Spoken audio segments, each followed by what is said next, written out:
Welcome to iLecture and for those who are a little bit more adventurous, let's find out how to find the moment of inertia of some different kinds of objects, different shaped objects. And the first example here, we're going to start with finding the moment of inertia of a thin bar of mass m and length L. So how do we do that? Well, imagine we have a thin bar, so that has length L and mass m. And this bar is going to be rotated about this axis right here. And we want to find the moment of inertia. I is equal to question mark. So how do we do that? Because, the mass is distributed over this entire bar. And of course, each little segment of the bar has its own little amount of moment of inertia, which is actually the way you want to approach this. Let's imagine we have a small little segment of this bar like that.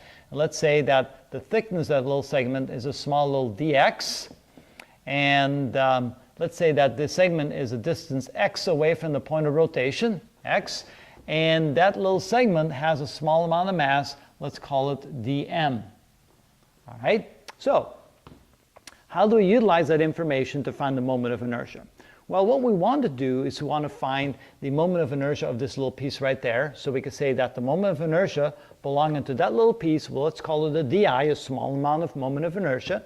And that's going to be equal to the mass of that piece, which is dm, times the distance from the point of rotation away, which is x squared. Right? And therefore, if I want to find the total moment of inertia I, it's simply equal to the integral of all the little di's, which is equal to the integral of all the little dm's times x squared. Now, of course, I'm going to integrate those starting from x equals 0 to x equals L. So that's from x equals 0 to x equals L. Those are my limits of integration, x equals 0 to x equals L. Now, I have a small problem here. I have the variable x in my integral sign and the variable dm, or the dm that doesn't belong to the x. I have to do something here to make those two variables equal to each other. So how do I relate dm to dx?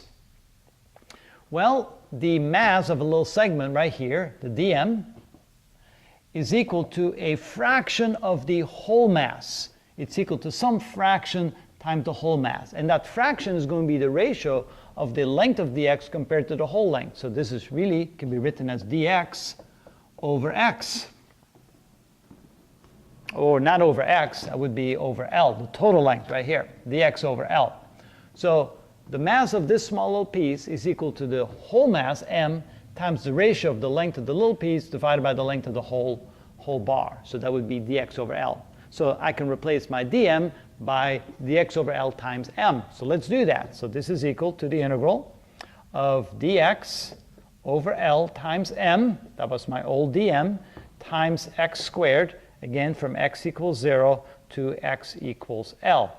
And I'm realizing that m and L are constants. The mass is a constant, the length is a constant. That can come out of the integral sign. So this can now be written as m over L times the integral from x equals 0 to x equals L of x squared dx.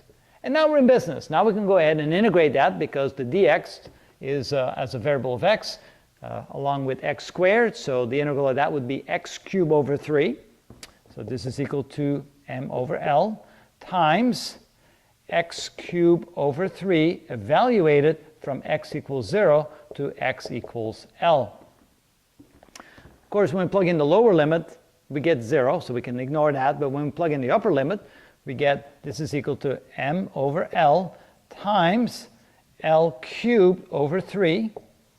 And then, of course, we see an L cubed over here. We see an L down here. So this L cancels out one of those. That becomes L squared.